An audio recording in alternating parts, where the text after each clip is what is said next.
Jemaat sekalian yang dikasihi oleh Tuhan, kita jumpa kembali dalam agenda Ngopeni Ati pada edisi sore hari ini, Rabu 28 Oktober tahun 2020. Mari kita siapkan hati kita dengan kita masuk dalam keheningan sejenak. Bapa dalam surga, kiranya Engkau berkenan atas setiap kami, berkenan atas ibadah kami pada sore hari ini. Engkau hadir untuk menuntun dan menyertai kami ketika kami hendak memuji bahkan merenungkan sabda-Mu. Amin. Dengan penuh sukacita, mari kita bersama-sama memuji nama Tuhan, seraya kita mengingat dan mensyukuri kehidupan keluarga yang Tuhan anugerahkan bagi kita. Inilah rumah kami, rumah yang damai dan senang.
Ya Bapa, kini bukalah setiap hati kami, untuk kami boleh menerima pemberitaan firman-Mu.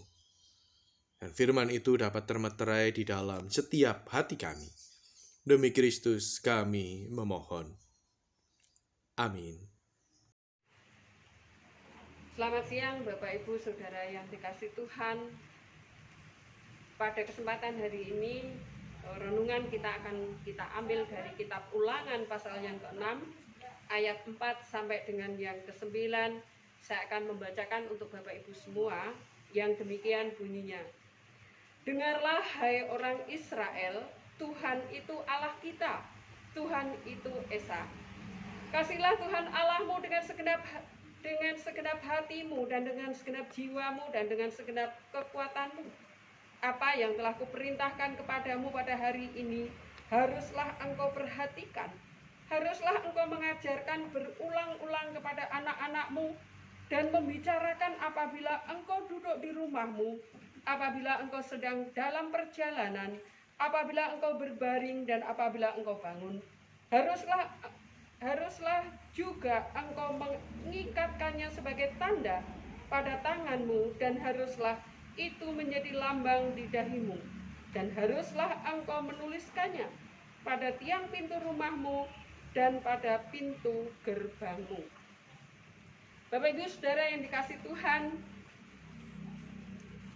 Masa pandemi telah membawa banyak perubahan di dalam tatanan kehidupan kita, baik dari sisi ekonomi maupun dalam sosial dan juga pendidikan. Anak-anak tidak masuk sekolah, tidak mendapatkan pengajaran seperti yang seharusnya, dan pengajaran banyak dilakukan di dalam rumah. Pengajaran di dalam rumah bisa berdampak dua kemungkinan. Yang pertama adalah kemungkinan pertama, anak akan semakin dekat dengan orang tua jika orang tua mampu mengelola hubungan ini dengan baik. Ketika anak-anak ada di rumah dan orang tua bisa bergaul dengan anak-anak dengan baik, bisa mengelola dengan baik, maka kemungkinan akan menjadi lebih baik. Tetapi juga ada kemungkinan yang kedua adalah anak akan semakin tidak mengerti arah kehidupan. Karena apa? Karena orang tua tidak mampu mengelola hubungan ini dengan baik. Sementara anak-anak setiap hari mendengarkan informasi yang begitu banyak mereka terima, secara khusus dari gadget yang setiap hari mereka pegang. Mereka menerima informasi itu, mereka dicekoi dengan itu. Jadi kalau orang tua tidak bisa mendampingi anak-anak dengan baik, maka akan terjadi pembelajaran di rumah tidak efektif, bahkan mungkin malah salah arah. Setiap kita, Bapak Ibu Saudara yang dikasih Tuhan, menginginkan bahwa anak-anak kita akan menjadi pribadi yang baik, pribadi yang berbakti kepada orang tua, menjadi orang sukses di dalam pekerjaan, dan lebih daripada itu, keinginan kita sebagai orang tua, anak-anak kita tetap beriman kepada Kristus Yesus sebagai Tuhan dan Juru Selamatnya.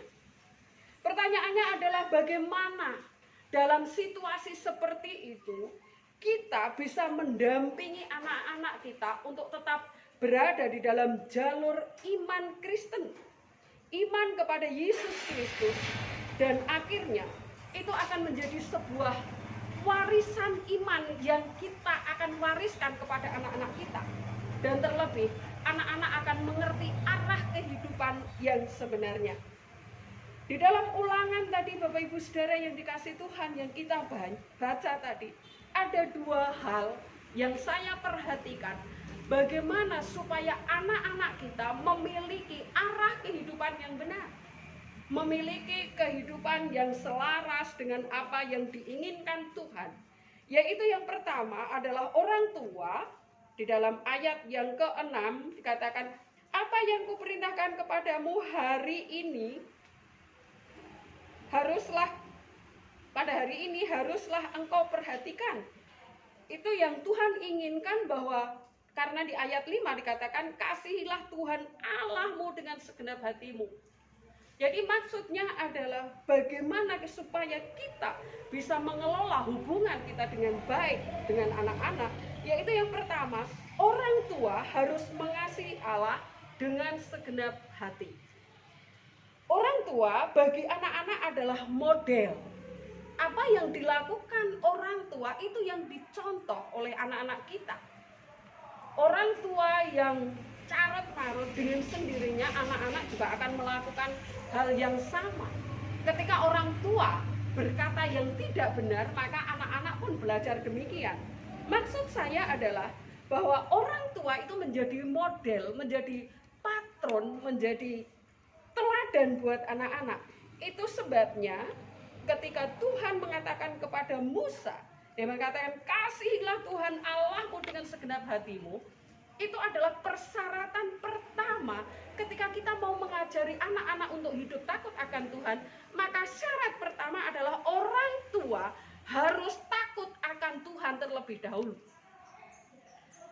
Jangan ngomong ayo nak ke gereja sementara orang tua tidak pernah mau ke gereja.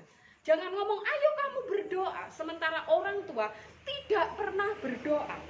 Jadi orang tua harus menjadi patron dahulu. Orang tua harus menjadi model dahulu. Modelnya seperti apa? Yaitu mengasihi Allah dengan segenap hati. Bapak Ibu Saudara yang dikasihi Tuhan, apa yang dilakukan oleh orang tua itu setiap hari akan dicontoh, akan diteladani oleh anak-anak. Apapun yang kita kerjakan, mereka melihat kita, dan kemudian tanpa kita sadari mereka mencontoh apa yang kita lakukan. Itu sebabnya ketika Tuhan memberikan perintah untuk mengajari anak-anak, persyaratan pertama adalah orang tua harus takut akan Tuhan terlebih dahulu. Jangan ngomong, ayo kamu ke sekolah minggu, sementara kita tidak pernah masuk gereja. Ayo kamu berdoa dulu kalau mau makan, sementara kita orang tua tidak pernah berdoa. Atau kalau mau tidur, ayo berdoa dulu tidur kalau mau tidur, sementara kita orang tua tidak pernah berdoa. Itu sama dengan anak-anak tidak akan pernah mau nurut apa yang kita mau lakukan. Karena apa? Patronnya itu tidak seperti itu. Anak-anak bukan mendengar apa yang kita katakan, tetapi anak-anak melakukan apa yang kita lakukan. Bapak Ibu Saudara yang dikasihi Tuhan, itu sebabnya persyaratan pertama kalau kita mau anak-anak kita hidup takut akan Tuhan, maka orang tua harus terlebih dahulu memberikan teladan itu kepada anak-anak kita. Yang kedua, Bapak Ibu Saudara yang dikasihi Tuhan, hidup takut akan Tuhan harus diajarkan berulang-ulang. Di ayat 7 dikatakan haruslah engkau mengajarkan berulang-ulang. Kata berulang-ulang bukan hanya satu kali. Ketika kita mengajari anak berdoa, bukan satu kali itu kemudian selesai, tidak. Tetapi berulang-ulang, saat kapan saja, di mana saja, apa saja. Ketika kita mengajari berdoa, iya sudah, ayo diajari berdoa. Ketika mungkin kita makan di luar, ayo anak kita berdoa. Ketika makan di rumah, ayo nak kita berdoa. Bukan satu kali kemudian selesai, enggak, berulang-ulang. Jadi apa yang kita ajarkan itu berulang-ulang, berulang-ulang, dan diulangi berulang-ulang. Hidup takut akan Tuhan harus diajarkan berulang-ulang. Caranya bagaimana kalau begitu? Bahwa seluruh aspek kehidupan kita harus kita kaitkan dengan Allah. Apa yang dijalani anak-anak, ya, kehidupan anak-anak harus kita kaitkan dengan kemahakuasaan dan otoritas Tuhan. Contohnya adalah ketika kita mungkin di tempat yang indah dan kita mau mengatakan kepada anak-anak, lihatlah pemandangan yang indah dan ini adalah Tuhan yang menciptakan. Sesuatu yang sederhana, sesuatu yang sepele, tetapi itu setiap hari dikaitkan dengan pengajaran tentang Tuhan. Jadi di situ disebutkan, Kak, haruslah engkau mengajarkan berulang-ulang kepada anakmu, membicarakan bila engkau duduk di rumahmu. Duduk di rumahmu pada saat apa? Mungkin pada saat makan, mungkin pada saat nonton TV atau apapun. Ketika kita duduk di rumah, kita segala sesuatu kejadian, peristiwa atau hal-hal apapun, kaitkanlah itu dengan kekuasaan dan kemahakuasaan Tuhan. Dan itu berulang-ulang kita bahas, ya, bersama dengan anak-anak, tanpa intimidasi, tanpa harus didoktrinasi, tetapi mengalir seperti air kali, biasa saja, tetapi itu setiap hari kita bicarakan. Contohnya ketika anak-anak meminta sesuatu, kita mengajari, ayo kita meminta dulu kepada Tuhan. Diajari berdoa, diajari untuk bertekun, diajari untuk berharap kepada Tuhan. Bapak Ibu Saudara yang dikasihi Tuhan, sekali lagi, ketika mengajarkan berulang-ulang, ajaklah anak mengucap syukur untuk apapun yang mereka terima. Setiap saat, setiap waktu ketika mereka menerima apapun, ajarilah mereka untuk mengucap syukur kepada Tuhan. Ketika berada di alam semesta yang terbuka, ajarlah mereka mengatakan bahwa itu adalah ciptaan Allah yang indah. Dan ketika mereka melihat banyak hal, ya, termasuk di dalamnya adalah ketika ada kematian dan mereka tanya tentang kematian, katakanlah bahwa upah dosa adalah maut, dan seterusnya. Yang saya mau katakan adalah kaitkanlah segala hal itu dengan kemahakuasaan Tuhan. Itu mengajari berulang-ulang, dan akhirnya Bapak Ibu Saudara yang dikasihi Tuhan, kalau kita bisa mengajari demikian, dengan sendirinya kita Tidak usah sampai kita memaksa anak kita untuk sekolah minggu, tidak usah memaksa anak kita untuk berdoa. Dengan sendirinya mereka akan melakukan apa yang seharusnya mereka lakukan.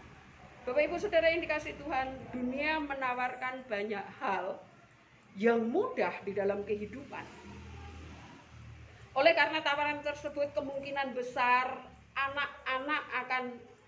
kemungkinan besar informasi atau apapun itu akan menyeret anak-anak kepada ketidakpeduliannya terhadap kekuasaan dan kemahakuasaan Tuhan.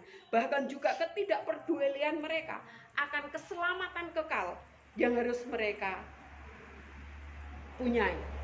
Maka bulan ini adalah bulan keluarga. Pertanyaannya adalah, ketika berada dalam posisi kita bulan keluarga, sudahkah kita memberikan yang terbaik kepada keluarga kita? Sudahkah kita mengajarkan kepada anak-anak kita untuk hidup takut akan Tuhan? Marilah kita berintrospeksi diri. Sudahkah kita menjadi model iman terhadap anak-anak kita? Sudahkah kita mengajarkan iman dan kebesaran Allah kepada anak-anak kita setiap hari? Kalau belum, maka di bulan keluarga ini kembali kita diingatkan. Jangan berharap anak kita akan memiliki iman yang benar di dalam Yesus Kristus kalau kita tidak pernah menjadi patron, kalau kita tidak pernah mengajarkan itu berulang-ulang kepada anak-anak kita. Maka sebagai orang tua, setiap kita menginginkan bahwa anak kita berhasil, anak kita sukses, anak kita takut akan Tuhan. Maka dua hal yang harus kita lakukan. Jadilah patron, jadilah model, jadilah teladan untuk anak-anak kita dalam perkataan kita, perbuatan kita, sikap kita. Dan yang kedua adalah ajarlah anak-anak kita di segala kesempatan, kapan saja, di mana saja, kaitkan itu dengan kekuasaan dan kemahakuasaan Tuhan. Maka dengan sendirinya kita menorehkan, kita menuliskan tentang kebenaran firman itu kepada anak-anak kita, dan akhirnya itu sudah menjadi bagian hidup. Dan akhirnya ketika mereka dewasa, mereka tahu dengan sendirinya karena kita sudah menorehkan yang benar, dan mereka akan mencari Tuhan dengan sendirinya. Kiranya renungannya sedikit ini akan menolong kita untuk tetap menjadi berkat untuk anak-anak kita. Amin.